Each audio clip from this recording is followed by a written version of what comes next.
فرزند زہرا یہ حالات برے ہیں۔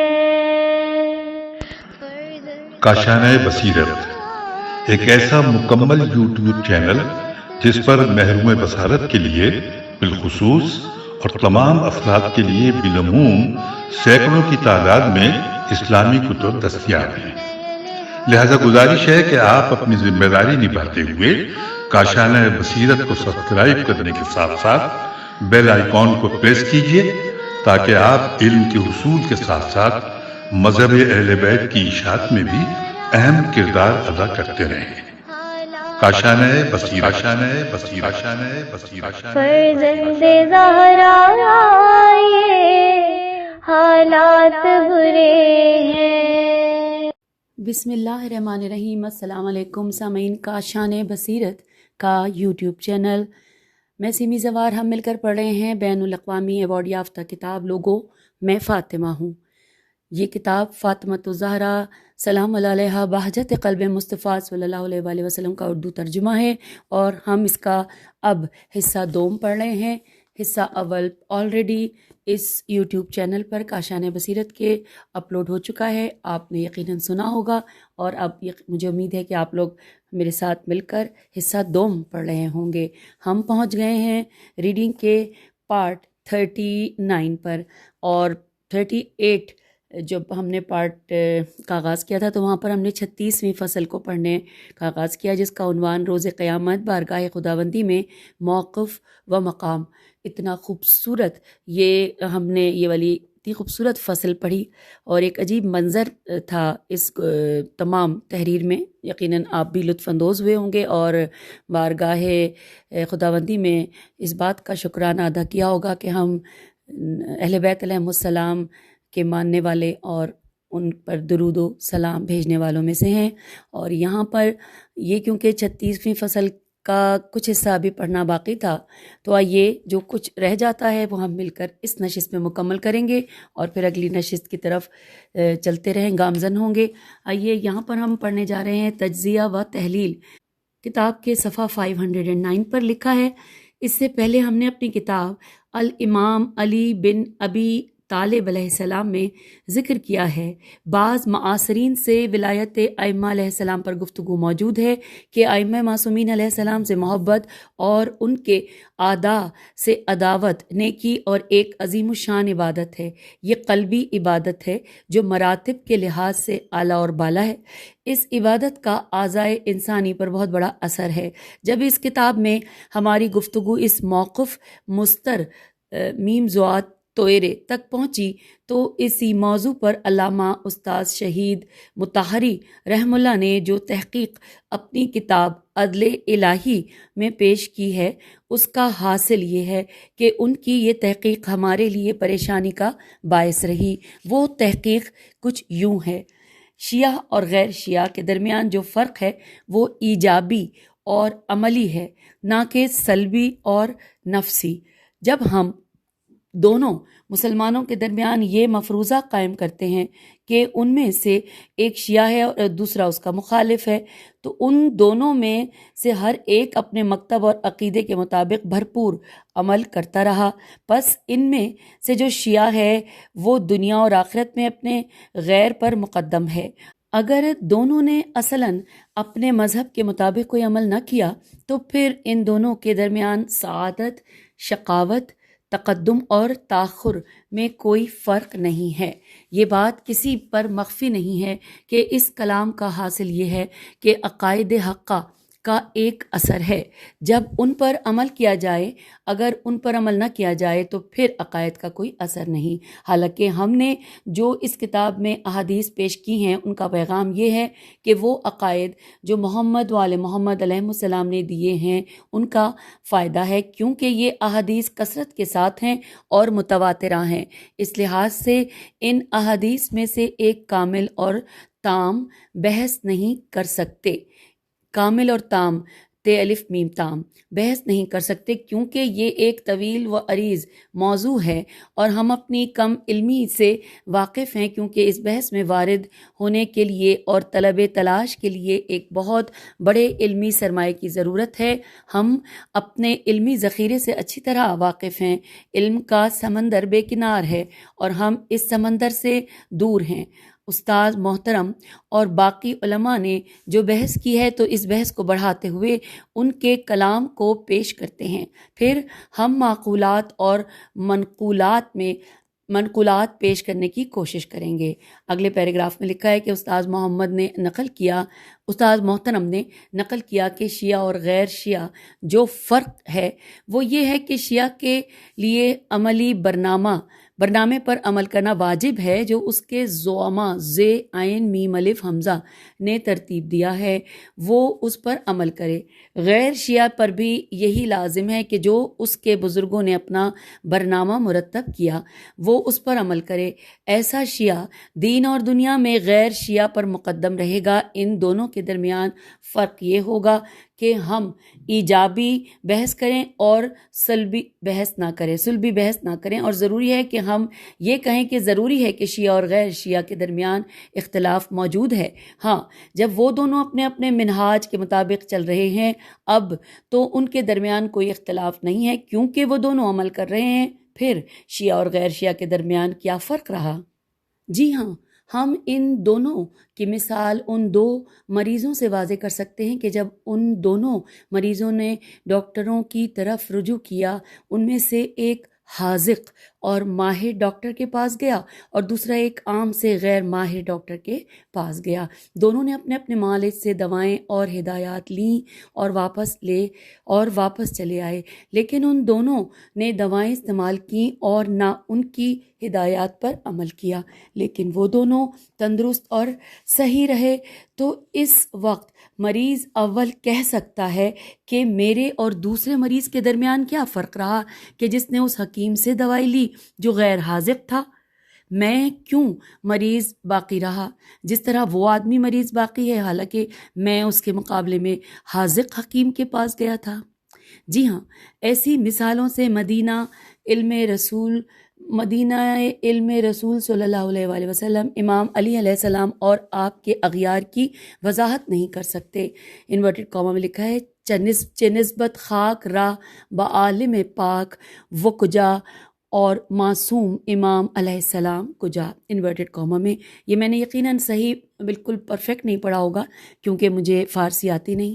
یہ نہیں ہے کہ ہم نے اپنی کاہلی کی وجہ سے ان کی تعلیمات پر عمل نہیں کیا تو ہم ان سے مودت رکھنے کے باوجود اس طرح خسارے میں رہیں گے جس طرح ہمارے غیر عذاب اور تعذیب سے دوچار ہوں گے، چاہے وہ اپنے رہبروں کے مواعظ و نصائح پر عمل کریں یا نہ کریں۔ حوالہ نوٹ کیجیے العدل الہی صفحہ 383 اور 384۔ پھر اگلا لکھا ہے تعدیب محمد عبد المنعم خاقانی۔ آئیے اب اگلی ہیڈنگ پڑھتے ہیں۔ لکھا ہے میرا موقف۔ تفصیلات یوں ہیں کہ میرا موقف یہ ہے کہ استاد محترم کا کلام جس میں حضرت امام علی علیہ السلام کو طیب حاذق سے تشبیہ دی گئی ہے، ان کا یہ قیاس ما خارق میم عین ما خ الف ر قاف خارق ہے، اور اس میں بہت زیادہ فروق ہیں، فیر واو قاف فروق، اور وہ فروق درج ذیل ہیں۔ یہاں پر 2 نمبر ڈالے ہوئے ہیں۔ سب سے پہلے میں لکھا ہے کہ طیب حاذق کی طرف رجوع اس کے لیے طریقیت ہے، موضوعیت نہیں ہے۔ یہ پہلو دلالت کرتا ہے رائے اور نظر کی طرف۔ مریض چاہتا ہے کہ وہ مرض سے نجات حاصل کرے، اس امر میں مریض کو اختیار ہے کہ وہ کسی معالج کی طرف رجوع کرے، لیکن امام علیہ السلام کا اعتقاد اور چیز ہے کہ ان کی طرف رجوع کیا جائے، کیونکہ یہ اللہ کی طرف سے اس کے بندوں پر لازم ہے کہ وہ اپنے زمانے کے امام علیہ السلام کی طرف رجوع کریں۔ اس امر میں بندوں کو اختیار حاصل نہیں ہے، کیونکہ یہ اللہ کی طرف سے عہد ہے۔ روایت موجود ہے کہ جب رسول اللہ صلی اللہ علیہ وآلہ وسلم ائمہ طاہرین علیہ السلام کے اسماء بیان کرتے تو فرماتے کہ المقر لہم مؤمن والمنکر لہم کافر. اور یہاں پر اس کا حوالہ نوٹ کیجئے، الوسائل جلد 18 صفحہ 562، ہماری کتاب الامام علی بن ابی طالب علیہ السلام صفحہ 138 اور سے لے کر 144.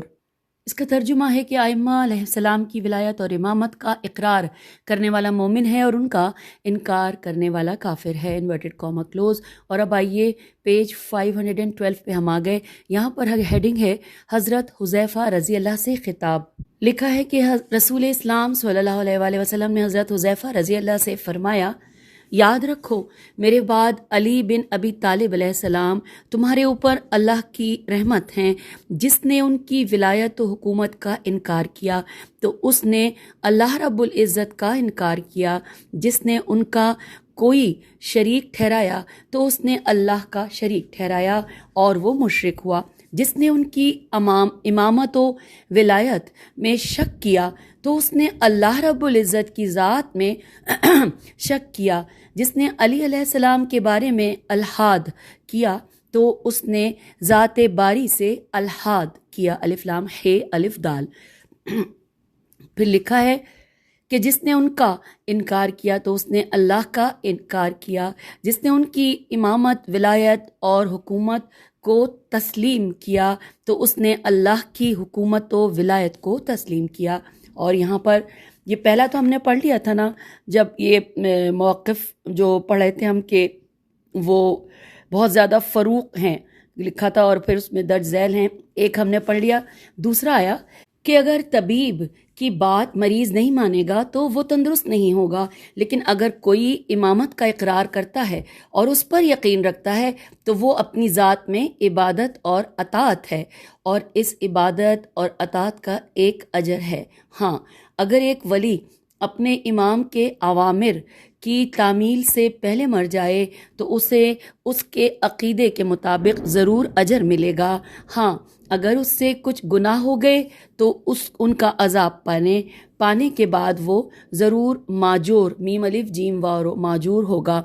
اور کیونکہ ولایت امام معصوم علیہ السلام نفسانی اور روحانی بیماریوں کو ختم کرتی ہے اور اس کی روحانی ارحیاس الف رے ہے یہ الف سین اور پلیدی کو پاک کرتی ہے، کیونکہ یہ اکسیر اعظم ہے جو ماہیت کو منقلب کر دیتی ہے، شقی کو سعید بنا دیتی ہے. یہاں یہ مکمل ہوا.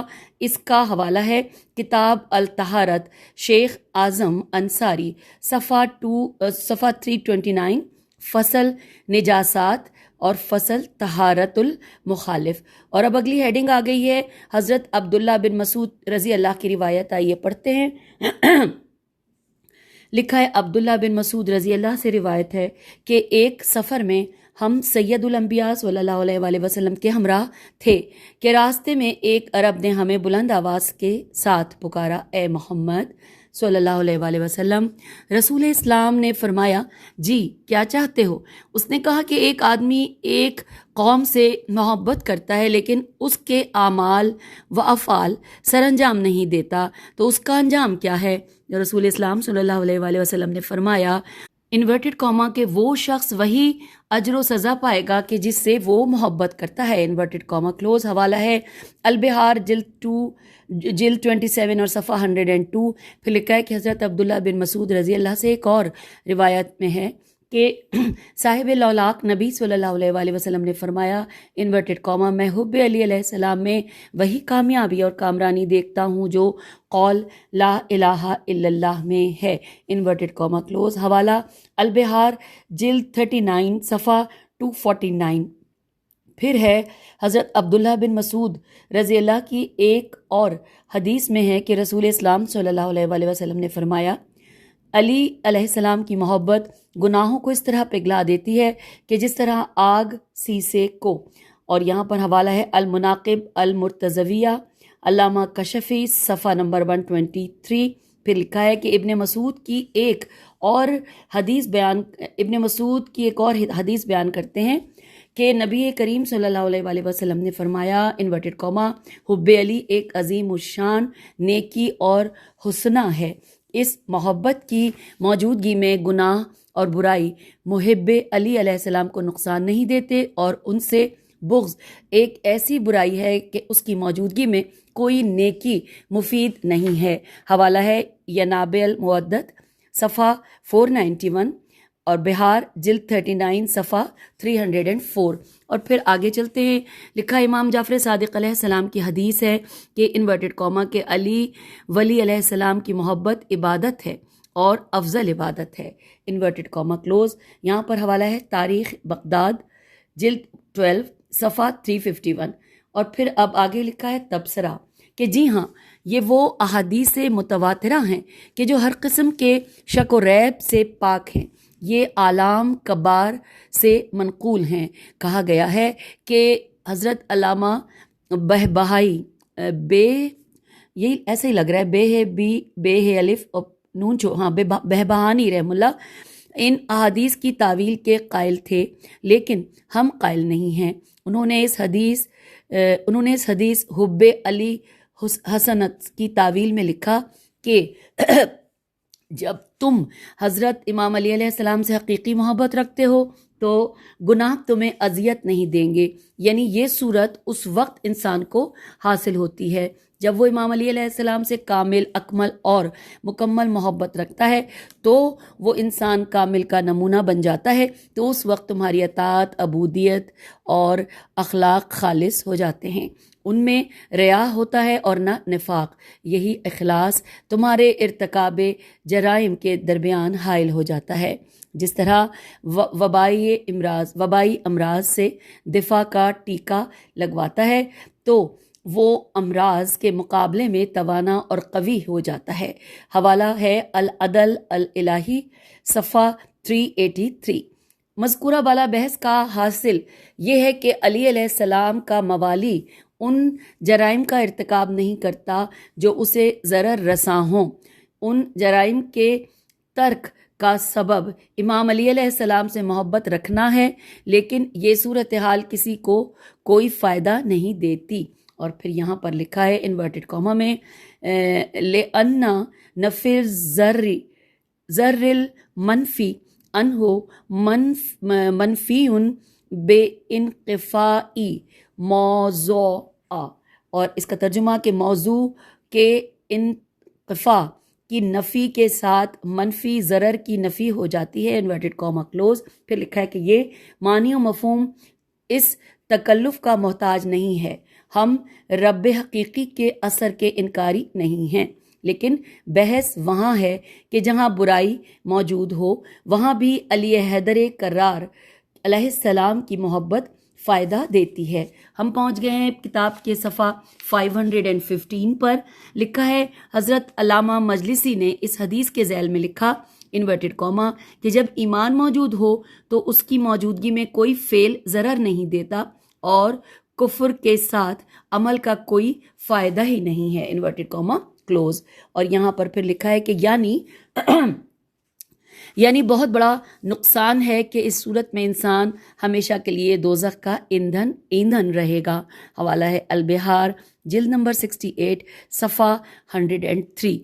پھر لکھا ہے کہ جی ہاں، ممکن ہے کہ ان کے اس سے مراد امام علیہ السلام کے وہ موالی ہوں، اگر ان کا ایک قدم گمراہی میں پھسلے تو دوسرا اطاعت کی طرف بڑھے۔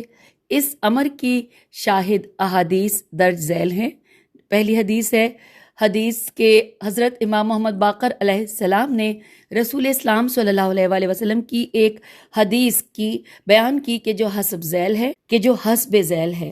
اب ان دونوں میں سے کیا میں نے صحیح پڑھا یہ آپ جانیں، میں نے کوشش کر کے دونوں طرح کے میں نے دو طرح سنا ہے اس کو۔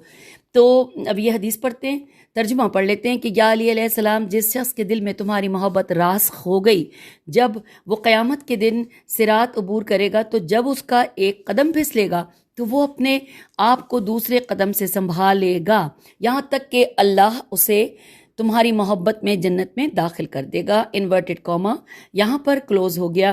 حوالہ ہے بہار جلد 39 اور صفحہ 305۔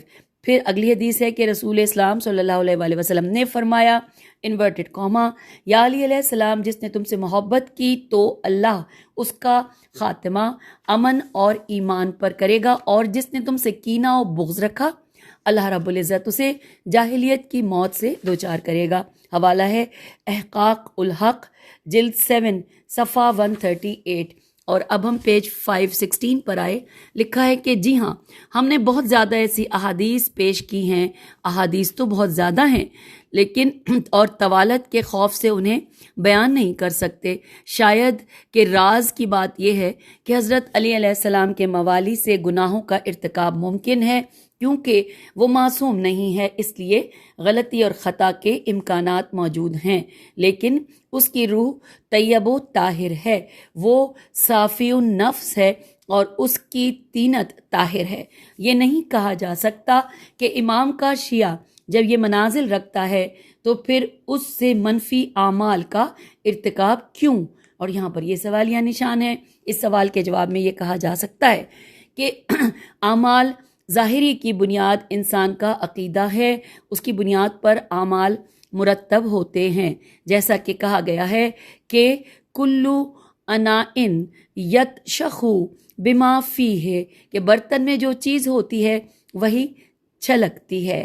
پھر لکھا ہے کہ لیکن جو خارجی امور ہیں ان کے اپنے آثار ہیں جو نفس انسانی کو عارض ہوتے ہیں، عین الف ریزواد عارض ہوتے ہیں، اس حیثیت کے ساتھ کہ وہ اپنی اصل سے خارج نہیں ہوتے۔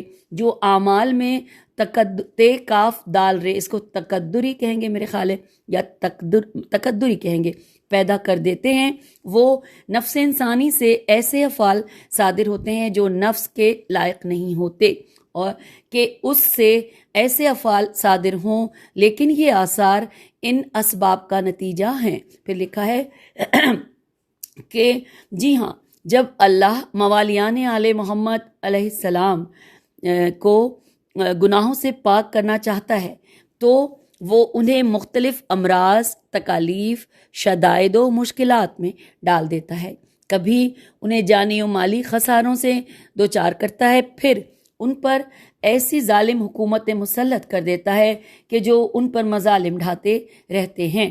بریکٹ میں لکھا ہے کتب احادیث میں یہ سب کچھ موجود ہے۔ آئیے آگے چلتے ہیں۔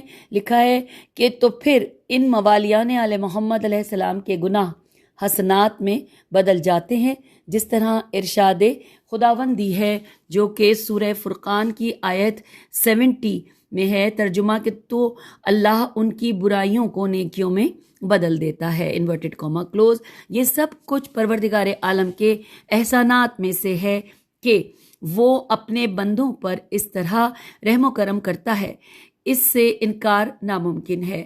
اور سامعین، اب ہیڈنگ ہے جناب زید نرسی نون رے سین چھوٹیے نرسی کی روایت۔ لکھا ہے ان بزرگوار کا کہنا ہے کہ میں نے حضرت ابو الحسن موسیٰ الکاظم علیہ السلام کی بارگاہ امامت میں سوال کیا کہ آپ علیہ السلام کا ایک موالی ہے جو آپ کی اور دین کی معرفت رکھتا ہے لیکن شراب پیتا ہے اور برے افعال کا مرتکب ہے، کیا ہم اس سے اعلان بیزاری کر سکتے ہیں؟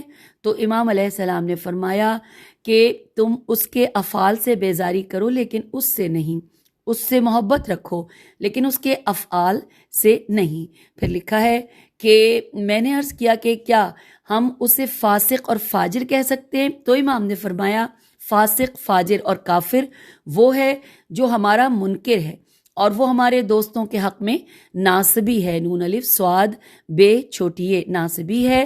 اللہ نے انکار کر رکھا ہے کہ ہمارا دوست فاسق اور فاجر ہو، اور وہ جو عمل کر رہا ہے وہ اس کا عمل ہے، لیکن تم یہ کہو وہ فاسق العمل اور فاجر العمل ہے، لیکن وہ نفس کا مومن ہے، وہ خبیث الفعل ہے لیکن روح اور بدن کے لحاظ سے طیب و طاہر ہے۔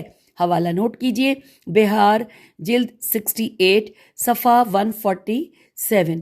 آگے چلتے ہیں۔ ابن مسعود رضی اللہ سے روایت ہے کہ رسول اسلام صلی اللہ علیہ وآلہ وسلم نے فرمایا کہ جب خداوند تعالیٰ نے حضرت آدم علیہ السلام کو پیدا کیا اور ان میں روح پھونکی تو انہوں نے چھینک دیا اور کہا الحمدللہ، اللہ نے ان کی طرف وحی فرمائی، اے میرے بندے، تم نے میری حمد کی، میری عزت اور جلال کو بیان کیا۔ اگر میرے 2 بندے نہ ہوتے جنہیں میں نے اب اس دنیا میں پیدا کرنا ہے تو تمہیں پیدا نہ کرتا۔ حضرت آدم علیہ السلام نے عرض کیا، خدایا وہ میری اولاد میں سے ہیں؟ تو ارشاد قدرت ہوا کہ ہاں وہ تمہاری اولاد میں سے ہیں۔ ہم پیج 518 پر ہم نے 36ویں فصل کو یہاں پر مکمل کر لیا اور 519 پر اب ہم 37ویں فصل کو پڑھنے کا آغاز کرتے ہیں، جس کا عنوان ہے سیدہ صدیقہ بطول سلام اللہ علیہا بنت رسول صلی اللہ علیہ وآلہ وسلم کی اولاد۔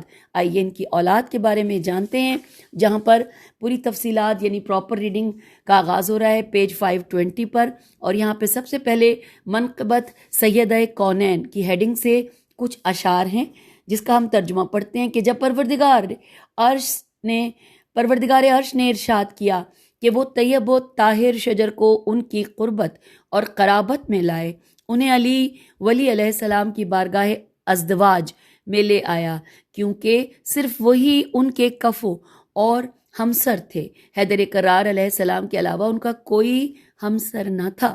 رب کائنات نے فیصلہ کر دیا کہ ان دونوں کے ازدواج سے ایسے 2 فرزند پیدا کرے جو آسمان امامت کے روشن اور منور چاند ہوں، جو ایک دوسرے کے بعد امام ہوں گے۔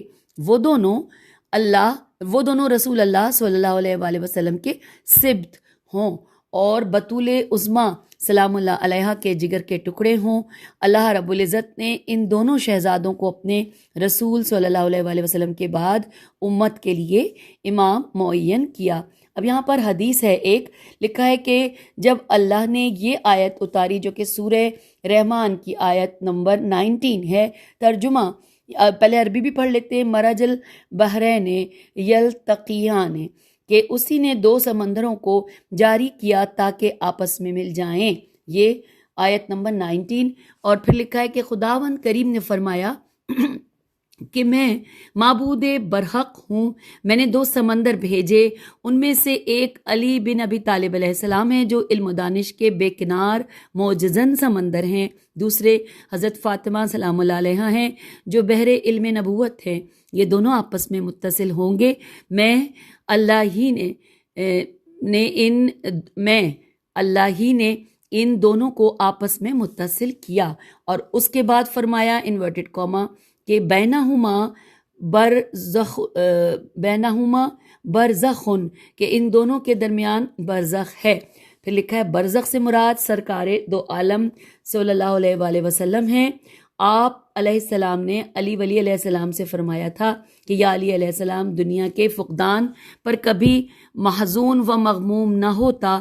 آپ صلی اللہ علیہ وآلہ وسلم نے اپنی دختر سے فرمایا تھا، اے میری دختر، ضروریات زندگی کی کمی کے معاملے میں اپنے شوہر سے شکایت نہ کرنا۔ اور پھر یہاں لکھا ہے فَبِأَيِّ آلَاءِ رَبِّكُمَا تُكَذِّبَانِ، کہ تم دونوں اپنے رب کی کس کس نعمت کی تکذیب کرو گے۔ پھر لکھا ہے کہ یعنی اے جن و انس، کیا تم ولایت امیر المومنین علیہ السلام اور حب فاطمہ سلام اللہ علیہ کی تکذیب کرو گے؟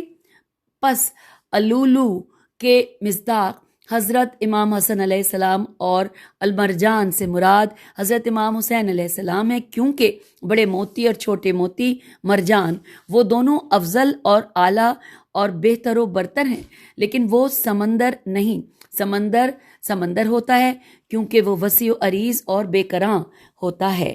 یہاں پر حوالہ نوٹ کیجیے، المناقب ابن شہر آشوب جلد نمبر 3 صفحہ 319۔ اور اب ہیڈنگ آئی ہے تعداد اولاد، آئیے پڑھتے ہیں۔ یہاں پر 5 نام دیے ہوئے ہیں۔ سب سے پہلے نمبر پہ امام حسن علیہ السلام، دوسرے نمبر پہ امام حسین علیہ السلام سید الشہداء، تیسرے نمبر پہ حضرت زینب سلام اللہ علیہا، چوتھے نمبر پہ حضرت زینب صغریٰ سلام اللہ علیہا، بریکٹ میں لکھا ہے کنیت ام کلثوم، اور پھر 5ویں نمبر پہ حضرت محسن علیہ السلام کہ ان کا نام خود رسول اللہ صلی اللہ علیہ وسلم نے رکھا تھا جب لوگوں نے در زہرا سلام اللہ علیہ پر ہجوم کیا تھا تو یہ سخت ہو گئے تھے. یہاں پہ انورٹڈ کاما کلوز لکھا ہے. جہاں تک حسنین کریمین علیہ السلام کا امر ہے تو وہ دونوں شہرت کے اعتبار سے آفتاب عالم تاب کا درجہ رکھتے ہیں. ان بزرگواروں پر ہزاروں کتابیں لکھی گئی ہیں. کون ہے جو ان کی سیادت سے آگاہ نہیں ہے؟ بالخصوص ان کی شہادتوں کا باب تو بہت زیادہ اظہر اور اشہر ہے. اور اب ہم آگے پیج 522 پر لکھا ہے جہاں تک زینبین یہ نون زینبین سلام اللہ علیہ کے پہلو ہے وہ کچھ زیادہ معروف نہیں. ان ہستیوں پر کتابیں لکھی گئی ہیں لیکن کم. اور پھر ساتھ ہی لکھا ہے کہ میں چاہتا ہوں کہ ان کے بارے میں چند وہ چیزیں بیان کروں کہ جو ضروری ہیں تاکہ فائدے کی تکمیل ہو. اور اس مائدہ میم الف حمزہ دال ہے مائدہ الہیہ کا اتمال الف تے میم الف لام اتمال اور اکمال ہو باللہ توفیق. یہاں پر یہ لکھا ہے. اور پھر میں تعداد بھی آپ کو بتاتی ہوں. ویسے تعداد الگ سے نہیں ہے, صرف یہیں پہ ایک نمبر لکھا ہوا ہے. ایک پہ حضرت زینب الکبریٰ سلام اللہ علیہ عقیل قریش حضرت امام حسین علیہ السلام کے بعد پیدا ہوئیں, اس لیے آپ حضرت فاطمہ سلام اللہ علیہ کی تیسری اولاد ہیں. تاریخ ولادت یہ میمونہ طاہرہ 5 جمادی الاول 5/6 ہجری کو پیدا ہوئیں. فاضل محققین کی یہی تحقیق ہے. پھر لکھا ہے کہ ایک اور قول کے مطابق آپ سلام اللہ علیہ شعبان 6 ہجری کو پیدا ہوئیں. پھر ایک اور قول ہے کہ سیدہ زینب سلام اللہ علیہ 4 ہجری کو پیدا ہوئیں. اور ایک اور قول بھی ہے کہ سیدہ عالم سلام اللہ علیہ نے ماہ رمضان المبارک کے آخر میں 9 ہجری کو جنم لیا. یہ قول باطل ہے. اس کا صحیح ہونا ناممکن ہے کیونکہ حضرت فاطمہ زہرا سلام اللہ علیہ نے 11 ہجری میں اپنے والد بزرگوار صلی اللہ علیہ وسلم کی رحلت کے بعد شہادت پائی اور اس موضوع کی روایت مختلف ہے.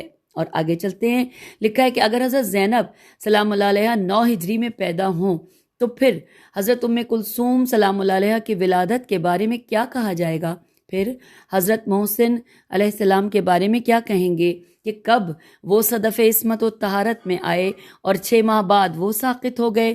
اس بنیاد پر کہا جا سکتا ہے کہ حضرت زینب سلام اللہ علیہ کی 9 ہجری والی تاریخ ولادت غلط ہے کیونکہ آپ سلام اللہ علیہ کی والدہ نے 11 ہجری کو اس دنیا سے کوچ کیا تھا. جی ہاں, ہمارے نزدیک سیدہ زینب سلام اللہ علیہ کی تاریخ ولادت 5 ہجری ہے اور یہ صحیح روایت ہے. جب ہم اولاد فاطمہ زہرا سلام اللہ علیہ کی زندگیوں کا مطالعہ کرتے ہیں تو آپ کی ولادت کا نمبر 3 ہے. بہار اور العلل کے باب معاشرت میں علی علیہ السلام میں ہے. اب یہاں پہ میں اس کو آپ کو دوبارہ بتاتی ہوں کیونکہ یہاں پہ لکھا ہے کہ آپ کی ولادت کا نمبر 3 ہے. اور اس کے بعد لکھا ہے بہار انورٹڈ کاما میں ہے, اس کے بعد العلل یہ بھی انورٹڈ کاما میں ہے, اور پھر لکھا ہے ان کے باب جو یہ باب ہے یہ ہے معاشرت میں علی, یہ انورٹڈ کاما میں کہ اس میں ہے. تو پھر لکھا ہے کہ ایک دن حضرت فاطمہ زہرا سلام اللہ علیہ اپنے دائیں کندھے پر شہزادہ حسن علیہ السلام اور بائیں کندھے پر شہزادہ حسین علیہ السلام کو اٹھائے ہوئے تھیں, اور آپ اپنی شہزادی حضرت ام کلثوم سلام اللہ علیہ کے دائیں ہاتھ کو اپنے بائیں ہاتھ میں لیے ہوئے تھیں کہ اس صورت میں آپ اپنے پدر بزرگوار کے حجرے میں تشریف لائیں. اس روایت سے معلوم ہوتا ہے کہ اگر یہی ام کلثوم ہی حضرت زینب سلام اللہ علیہ ہیں تو آپ اپنی دوسری بہن حضرت ام کلثوم سے بڑی ہیں. اگر وہ حضرت ام کلثوم کی بہن ہیں تو یہ دلیل کہ یہی حضرت زینب ہیں جنہیں اپنی مادر مہربان نے کسی گھریلو کام کی تکمیل کے لیے انہیں گھر میں چھوڑ دیا اور آپ خود باقی بچوں کے ساتھ اپنے بابا کے حجرے کی طرف چلی آئیں. معلوم ہوا کہ حضرت زینب سلام اللہ علیہ حضرت ام کلثوم سے عمر میں بڑی ہیں.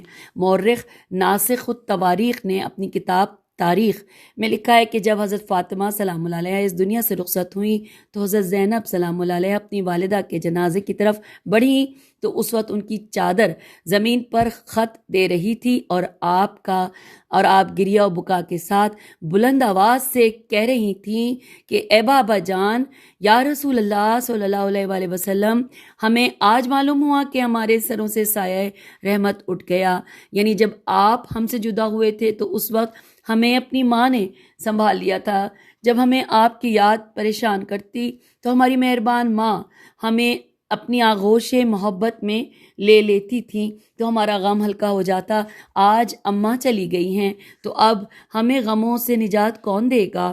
Inverted comma close. جی ہاں، اسی روایت کو صاحب بہار نے اپنے ہاں نقل کیا ہے اور انہوں نے اسے روضہ سے لیا ہے. اس روایت کے الفاظ درج ذیل ہیں. سامعین، یہاں پر یہ جو روایت اب پڑھنی ہے، یہاں پر ہم آپ سے اجازت چاہتے ہیں. انشاءاللہ اگلی نشست میں یہاں سے آگے چلتے ہیں. خدا حافظ، فی امان.